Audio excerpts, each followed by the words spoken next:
Alright, so this is my dad, the legend. He just hooked us up with some spa day baths in the mineral waters. Helped him film some tours today.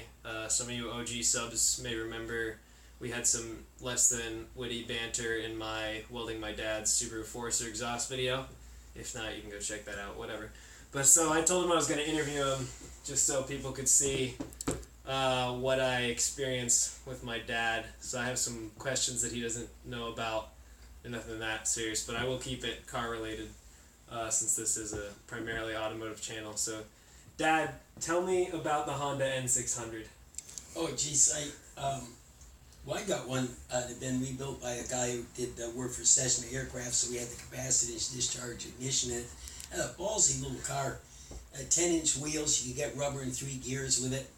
Slide out the side seat and put a Volkswagen engine in it because I was repairing Volkswagens at the time. And, it was a foot narrower than any other car. You could actually park 3 of them where 2 cars normally park easily. Smart car of its day. Oh, it was a great little car. Jeez, it was a tiger. Actually, back Just then, a screamer. the Cadillac was 26 feet long, and an N600 was only 6 feet long. Oh, yeah. Yeah, a 600cc motorcycle engine. And they made an 800cc with 4 carburetors called a Buzz Bomb that redlined at 20,000 RPMs. Hence the name Buzz Bomb. 20? Yeah. Jesus. 18 to 20,000, really rare, but God, that's a great little car. Then they made the regular 600 coupe with a small window. I never had one of those. I like the extra space in the wagon, but yeah, it was smaller than the Mini Cooper, and great little racer, front wheel drive. What was that? What's that slant 6 thing you always tell me about? Oh, the Dodge Slant 6, great engine, 225. What car was that? But they made 1,500 Dodge Valiants, Plymouth Valiants, called the Dodge Lancer with aluminum engines, aluminum Slant 6 engine. And this was when? 62, 61, 62, 63. They only made 1,500 of the aluminum engines, but it really lightened up the front end and gave you a great front to rear rate ratio compared with most American cars that are 110% in the front and no weight in the back. Yep. And then what'd you do with that? Oh, it's a great little car. I grew up in Willoughby Lake next to a doctor's son who had the first P51 Mustang in Vermont. And if we left the one-room schoolhouse and I left first and got on the back roads, I could out-corner him on every corner because I could just drift through the corners really easily. But I think I had that up to 95 miles an hour once going downhill. It was shaking quite a bit. And that Mach 1 would do 90 miles an hour in first gear. So if there was a straightway to be found back then, he'd kick my butt. But boy, on back roads, I could really, that thing really handled. That was a rare beast for a compact car. And you think, what was the next one I wanted to ask you about? The Subaru FF, was it? Yeah, I had a Subaru FF1.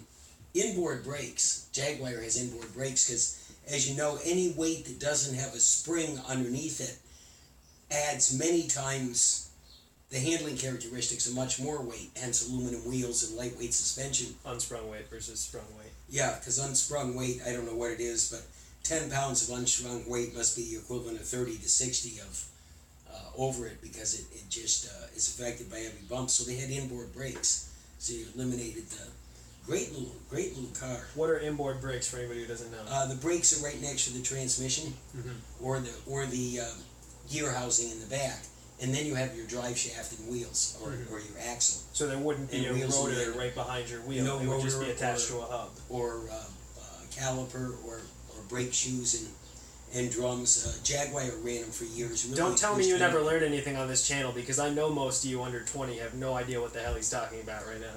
Oh, those cars ran it. Let's see here. So, I had a Pontiac Tempest, 61 Pontiac Tempest Lamaze. Because compact cars came out, and then people went back to big cars, which was too bad, because by the time the Mustang 2 was coming out, the old Ford Falcon, Dodge Lancer, Plymouth Valiant, those cars really would have hit their heyday then. But Pontiac made the standard Pontiac Tempest compact car, same size. It had a slant 4, which was a 389 cut in half. Used the same pistons, had everything, bell housing, water pump was all the same. It just was missing one bank of cylinders.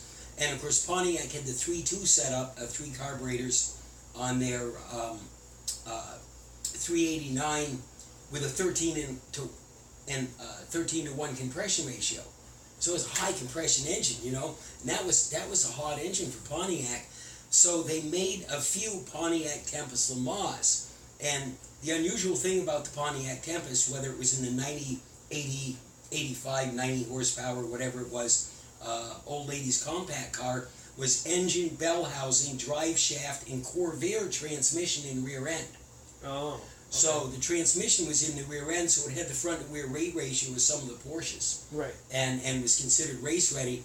And then they made a few of them, the Tempest Le Mans, with a 13.5 1 to compression ratio in the 4-cylinder, and they had a baby 4-barrel carburetor on it. Must have been a 550, maybe a 6. And that thing was a screamer. In '61, they had the flexible drive shaft, so you'd womp on it and get rubber, and the drive shaft would twist up.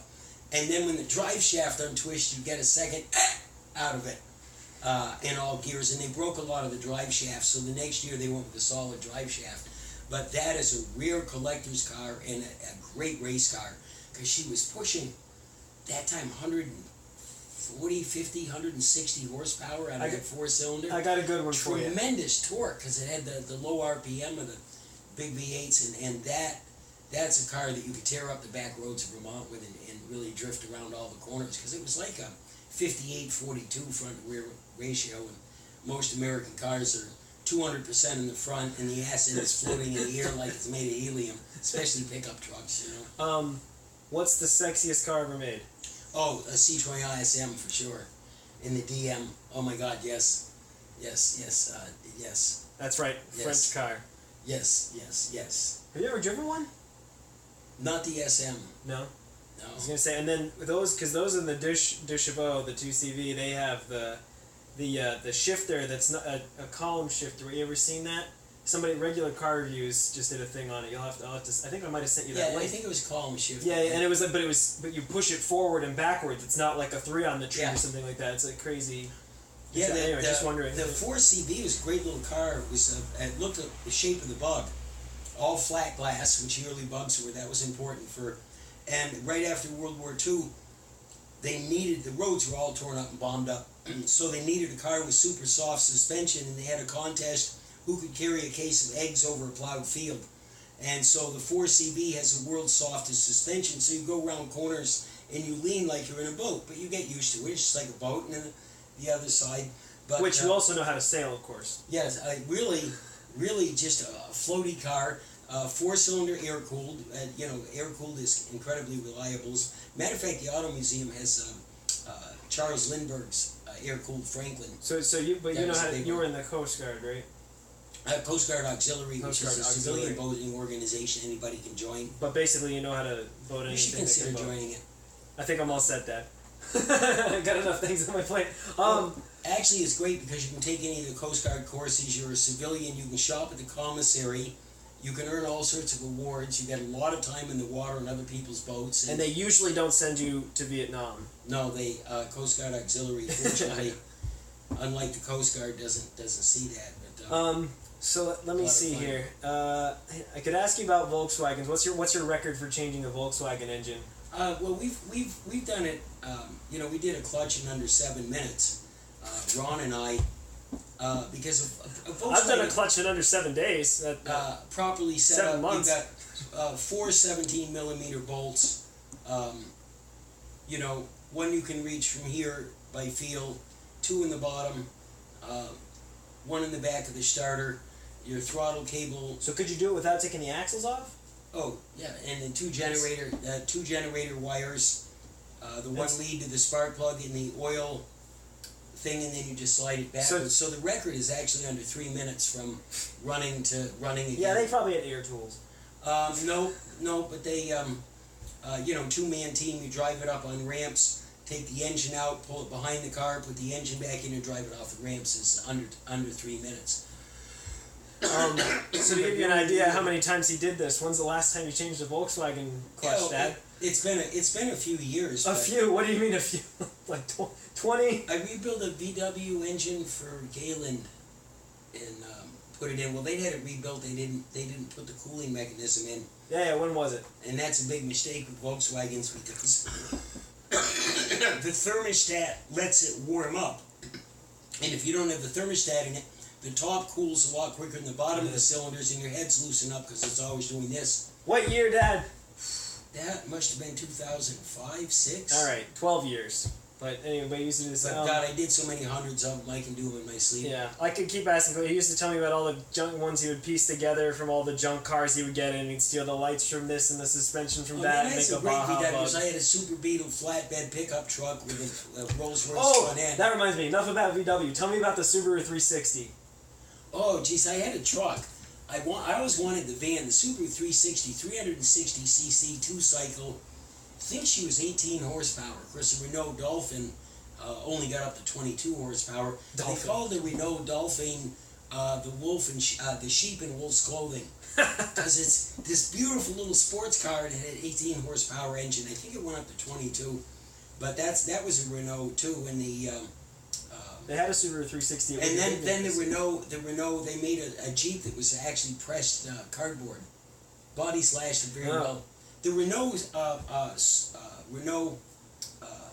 Citroën Rendezvous is down here every year. All those little cars running around. What is it you always tell me about the Subaru 360 though?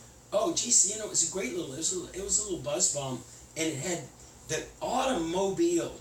Had the beautiful swept fender lines with the Volkswagen style. I think she was only about that high. Beautiful paint job.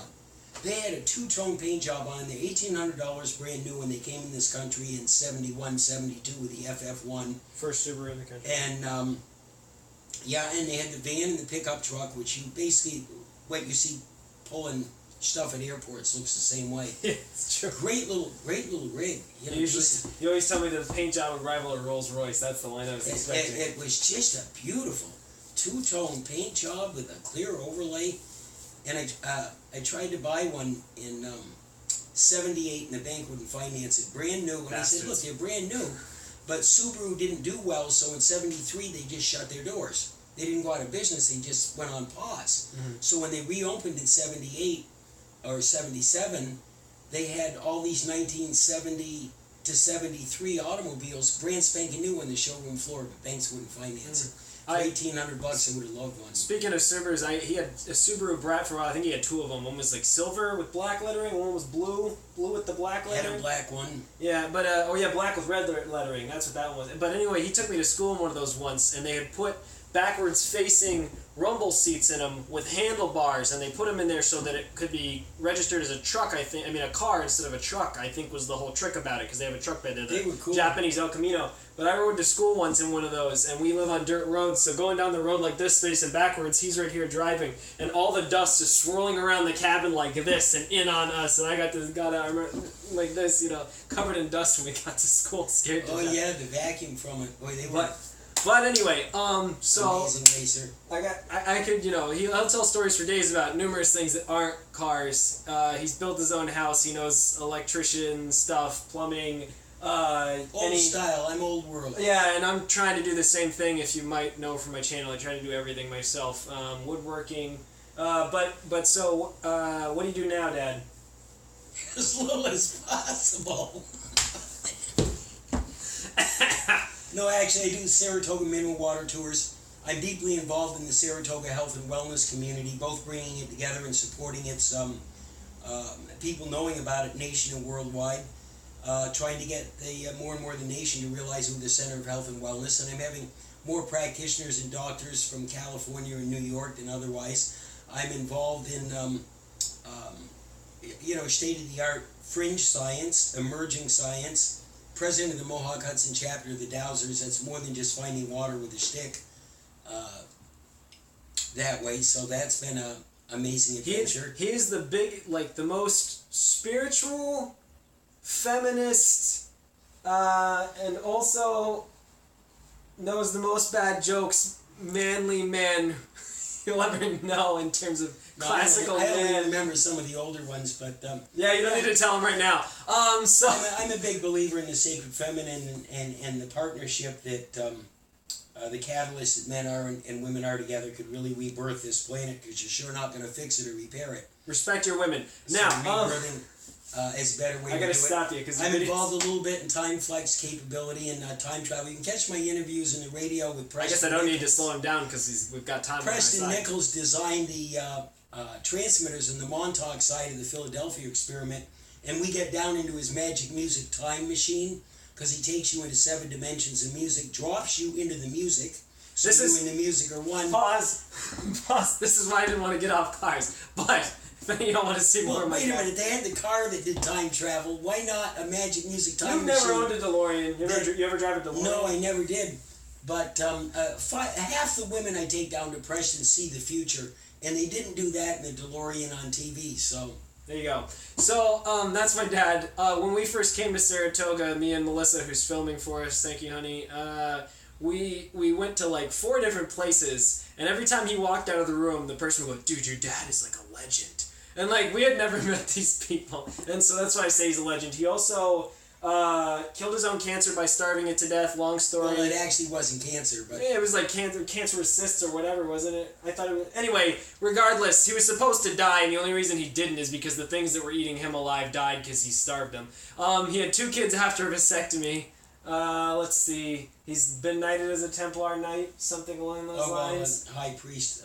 Oh, and he was the only male goddess temple priest since when? Well, no, I mean, we had other priests, but I qualified without having to spend 2 or 3 years going through the priestess path. Yeah. We taught magnetic tantra. He lived with a bunch of priestesses in Arizona for a while. Frequency stuff. Yeah, it was an honor. It was amazing. That's my dad. He's pretty awesome. He knows a lot about cars. Just my favorite character. I love that story. It's one of the few Nathaniel Hawthorne stories I like. That and the people who left the cabin to avoid the avalanche, and the cabin was the only thing that wasn't hit. But the old man, he grows up underneath this stone face in a mountain. He says, geez, I got to find that face. So he leaves and he travels the world. This is 1700s. We didn't even have jets then. That way, cell phones were in their infancy, I guarantee you. And he travels the world, and he can never find this stone face. I've never heard this story. Comes back a disappointed, broken old man. Maybe he met as many characters as I have, because I like characters that are honest. And he comes back, and he's kneeling before the stone face in the mountain, looks down in the water. He's about to take a drink out of it. It's perfectly flat, and it's a perfect mirror. And he sees the stone face of the old man in the mountain there, and he sees his own face reflected, and they're identical. So I was searching the world for the world's strangest character, and dang, I'm close. That's your wisdom for the day. Qualified, yeah. If dad be your own character, and children, don't ever become adulterized. All right, so if you made it to the end of this video, because if any of you did, you're also a legend. You're nuts. Please say, be your own character in the comments. That's how I'll know. I appreciate it, everybody. I figured some of you will definitely get some laughs out of this video or learn something, as I said. And they make salt out of the Saratogan waters, too. That's the most gourmet salt. It's interesting.